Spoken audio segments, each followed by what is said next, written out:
Hello friends, स्वागत है आपका मेरे यूट्यूब चैनल हिंदी कानूनी जानकारी में। आज हम बात करेंगे हिंदू विवाह अधिनियम 1955 की धारा 13 के संबंध में, यानी कि तलाक के संबंध में। तलाक एक उर्दू शब्द है जिसे हिंदी में विवाह विच्छेद और अंग्रेजी में डाइवोर्स कहा जाता है। हम सबसे पहले बात करते हैं तलाक के आधारों की, यानी कि पति या पत्नी दोनों में से कोई भी यदि तलाक लेना चाहता है तो उसके लिए कौन कौन से आधार हो सकते हैं, इस विषय में हम बात कर रहे हैं। तो सबसे पहला आधार है जारता कर्म, यानी कि किसी पुरुष ने किसी स्त्री के साथ, अन्य स्त्री के साथ, या किसी स्त्री ने अन्य पुरुष के साथ यदि शारीरिक संबंध बनाए हैं तो इस आधार पर यदि स्त्री ने जारता कर्म किया है तो पुरुष, और पुरुष ने जारता कर्म किया है तो स्त्री तलाक के लिए माननीय सक्षम न्यायालय में आवेदन लगाकर तलाक प्राप्त कर सकती है। हम दूसरे आधार की बात करते हैं। दूसरा आधार है क्रूरता। क्रूरता जो है ये एक बहुत विस्तृत शब्द है, और इस विस्तृत शब्द को हम इस तरह से मान सकते हैं कि क्रूरता जो है मानसिक भी हो सकती है और शारीरिक भी हो सकती है। शारीरिक क्रूरता में आएगा मारपीट करना, किसी प्रकार की चोट पहुंचाना, लात मारना, घूसा मारना, चाटा मारना, और भी किसी प्रकार का ऐसा कृत्य जो शारीरिक रूप से कष्ट पहुंचाता है, जिसे हम शारीरिक क्रूरता कहते हैं। शारीरिक क्रूरता से भी ज्यादा महत्वपूर्ण होती है मानसिक क्रूरता। मानसिक क्रूरता यानी कि गाली दे देना, अपशब्द कह देना, लड़का ना होने का ताना दे देना, दहेज मांग लेना, इस प्रकार के जो कृत्य हैं वो मानसिक क्रूरता की श्रेणी में आते हैं। यदि कोई पत्नी अपने पति से कहती है कि हमारे पड़ोस वाला तो जो है बहुत अच्छे अच्छे सामान लेके आता है, हमको भी लाना चाहिए, या देखो पड़ोस में उस स्त्री के पास कितनी रकम है, मुझे भी दिलाओ, या ऐसे अन्य कोई कारण, या स्त्री जो है अपने पति को गाली गलौज करे, उसके मत कमाने का ताना दे, या किसी भी प्रकार से क्रूरता कारित करे, या ये कहे कि मैं जो है आपके माँ बाप के साथ नहीं रहना चाहती, मैं अलग रहूंगी, तो ये एक मानसिक क्रूरता पुरुष के प्रति होगी। यानी कि क्रूरता यदि मानसिक है या शारीरिक है, उस क्रूरता के आधार पर भी तलाक लिया जा सकता है। हम बात करते हैं तीसरे पॉइंट के बारे में। यदि 2 वर्ष से अधिक समय से पति और पत्नी दोनों अलग अलग निवास कर रहे हैं तो यह भी एक तलाक का कारण होता है, और इस आधार पर भी तलाक लिया जा सकता है। लेकिन महत्वपूर्ण यहां पर यह देखना है कि 2 वर्ष से यदि वो अलग अलग रह रहे हैं तो इसके लिए कोई कारण नहीं होना चाहिए, यानी कि बिना किसी उचित कारण के दोनों अलग अलग रह रहे हैं तो यह तलाक का आधार बनता है। अगले पॉइंट की बात करते हैं, धर्म परिवर्तन। यदि कोई हिंदू पुरुष अपना धर्म परिवर्तन कर लेता है तो ऐसे समय में स्त्री को अधिकार होगा कि वो तलाक ले ले अपने पति से, या कोई स्त्री अपना धर्म परिवर्तन कर लेती है तो पुरुष को अधिकार है कि वह अपनी स्त्री से तलाक ले ले। इसके अलावा में हम और भी बात करते हैं। अगला पॉइंट विकृत चित्त के बारे में। यदि कोई पुरुष या कोई महिला, यानी कि कोई पति पत्नी में से कोई भी विकृत चित्त है या विकृत चित्त हो गया है, उसने अपने मानसिक संतुलन खो दिया है और सोचने समझने की शक्ति अब उसमें नहीं रही, इस आधार पर भी कोई भी पुरुष या महिला यानी पति पत्नी में से कोई भी तलाक ले सकता है। इसके बाद हम अगले पॉइंट की बात करते हैं, यौन रोग से पीड़ित। यानी कि किसी स्त्री या पुरुष में से, यानी कि जो है पति पत्नी में से किसी को भी यौन रोग है, शारीरिक संबंध बनाने में अक्षम है, यानी कि शारीरिक संबंध बनाने में सक्षम नहीं है, तो यह भी तलाक का एक आधार होता है। इस प्रकार से पति या पत्नी दोनों में से इस आधार पर भी तलाक लेना चाहें तो ले सकते हैं। इसके अलावा हम बात करते हैं संन्यास ले लेना, यानी कि पुरुष ने या स्त्री ने संन्यास धारण कर लिया है और संन्यास ले लेने के कारण वो जो है दूसरी जगह चला गया, या वहीं पर भी रह रहा है या कहीं पर भी रह रहा है, उसने संसार त्याग करके संन्यास धारण कर लिया है। ऐसे समय में कोई स्त्री या पुरुष यानी कि पति पत्नी दोनों में से कोई भी उससे तलाक ले सकता है जिसने संन्यास ग्रहण कर लिया है।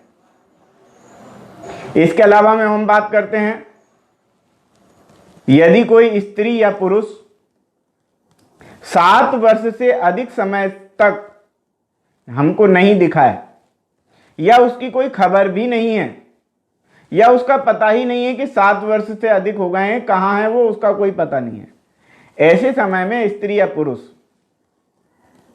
उस व्यक्ति के खिलाफ जो गायब हो चुका है तलाक का आधार बनता है, वो इस तरह से तलाक ले सकते हैं। अगले पॉइंट की हम बात करते हैं न्यायिक पृथक्करण। माननीय न्यायालय द्वारा आदेश पारित कर दिया गया है कि अब ये पति पत्नी दोनों अलग अलग रहें, उसको बोलते हैं न्यायिक पृथक्करण। ऐसे न्यायिक पृथक्करण के आदेश होने के 1 वर्ष बाद, यानी कि 1 वर्ष तक पति या पत्नी दोनों नहीं मिले हैं या साथ में रहने के लिए तैयार नहीं हैं, तो यह भी तलाक का एक आधार बनता है और इस आधार पर भी तलाक लिया जा सकता है। पति या पत्नी दोनों में से कोई भी ले सकता है। अगली बात करते हैं हम धारा 9। धारा 9 की यदि डिग्री पारित कर दी गई है, यह कह दिया गया है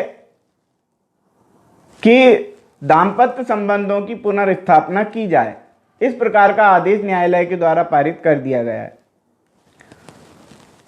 और इसके बाद भी पति पत्नी अलग रहते हैं और ऐसे आदेश को 1 वर्ष व्यतीत हो चुका है, तो यह भी तलाक का एक आधार बनता है, यानी कि इस आधार पर भी तलाक लिया जा सकता है पति या पत्नी दोनों में से किसी के द्वारा भी।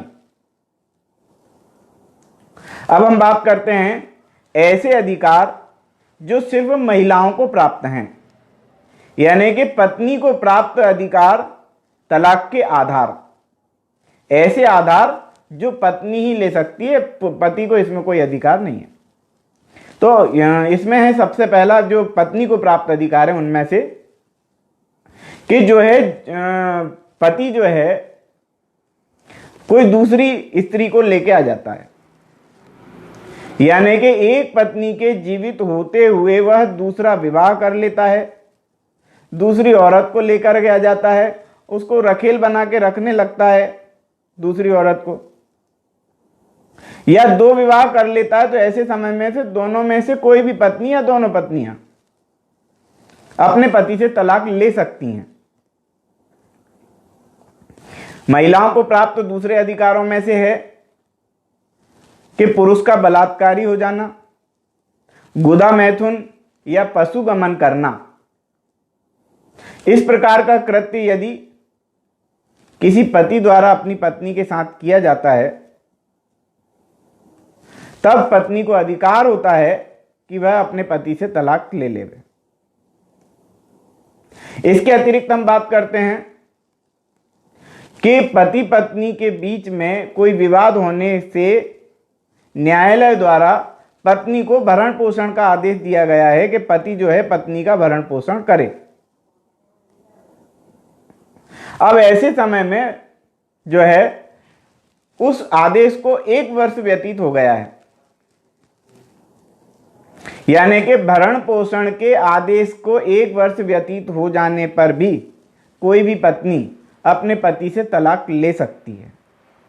इसके अलावा में हम बात करते हैं कोई ऐसी लड़की हो जिसकी शादी 15 वर्ष से पहले हो चुकी हो और वर्तमान में जिसकी उम्र जो है 18 वर्ष नहीं हो, यानी कि 15 वर्ष पहले विवाहित कोई भी लड़की अपने पति से तलाक ले सकती है।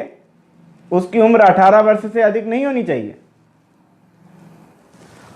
वो ये कह सकती है कि मैं ना समझती, मुझे समझ में नहीं आया था, ये सब बातें। तो ये वो इस तरह से जो है वो कह सकती है कि वो इस विवाह को नहीं मानती है और तलाक ले सकती है। इसके लिए ये आवश्यक नहीं है कि उसने जो है पुरुष के साथ जो है जो मतलब पति के साथ जो है शारीरिक संबंध बनाए हैं अथवा नहीं बनाए, ये कोई मैटर नहीं है। अगली हम बात करते हैं कि ये जो आवेदन है तलाक के लिए, आवेदन कहां पर प्रस्तुत किया जाना चाहिए।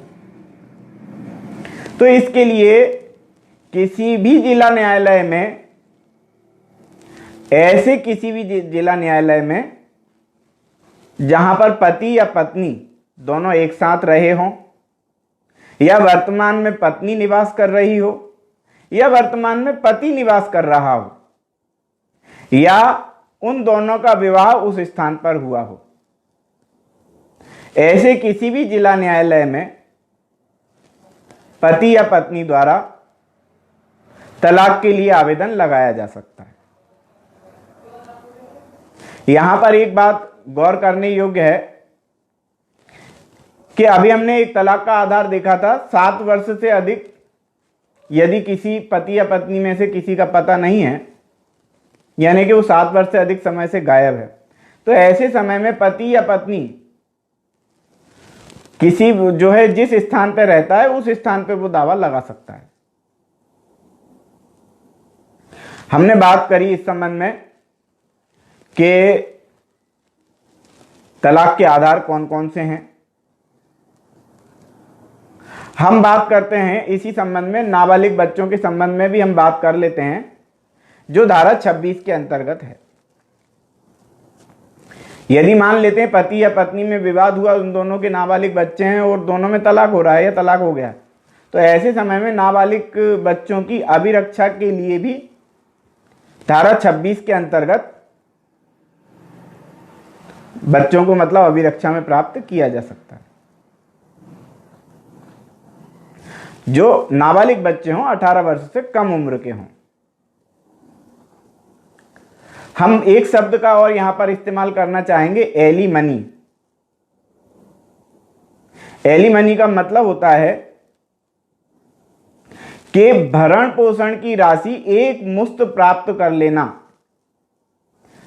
जिसका जो प्रावधान है वो हिंदू विवाह अधिनियम की धारा 25 के अंतर्गत है। यहां पर अपील की भी हम बात कर लेते हैं कि यदि मान लें पति या पत्नी दोनों में से कोई भी न्यायिक फैसले से संतुष्ट नहीं है, तो वह 90 दिन के अंदर